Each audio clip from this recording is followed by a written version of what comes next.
Tout ce que la Bible révèle au sujet de l'avenir de la terre, des humains, peut se résumer en 2 mots. Le paradis. Jésus-Christ en a parlé quand il a dit à un homme agonisant, « Tu seras avec moi dans le paradis ». Luc 23, 43. Le terme paradis a sans aucun doute évoqué dans l'esprit de cet homme la condition heureuse de nos premiers parents, Adam et Ève. Lorsque Dieu les a créés, ils étaient parfaits et vivaient dans un parc ou jardin conçu, aménagé par le Créateur.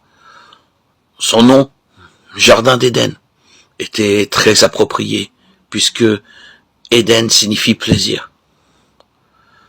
Comme ce jardin était agréable. C'était un véritable paradis. Parmi les arbres magnifiques de ce parc, certains donnaient des fruits délicieux. Tandis qu'ils exploraient leur domaine, buvaient de l'eau limpide et cueillaient des fruits sur les arbres, Adam et Ève n'avaient aucune raison d'être inquiets.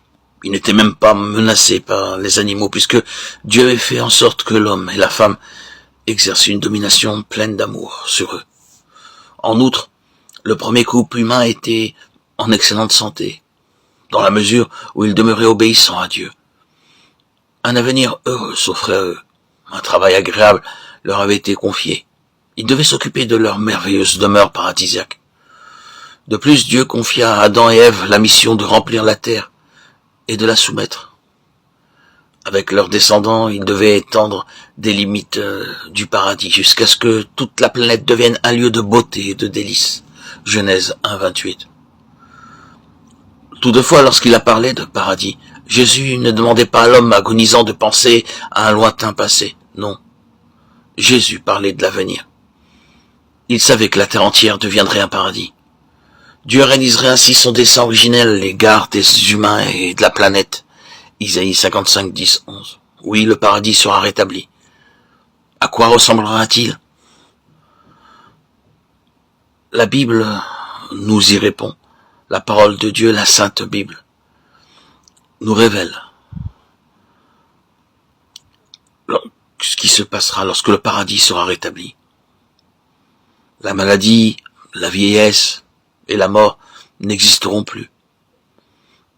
À cette époque s'ouvriront les yeux des aveugles et s'ouvriront les oreilles des sourds. À cette époque, le boiteux grimpera comme le cerf et la langue du muet poussera des cris de joie. Isaïe 35, 5, 6. Dieu lui-même sera avec les humains, et il essuiera toute larme de leurs yeux. Et la mort ne sera plus, ni deuil, ni cri, ni douleur ne seront plus. Les choses anciennes ont disparu. Apocalypse 21, 3, 4.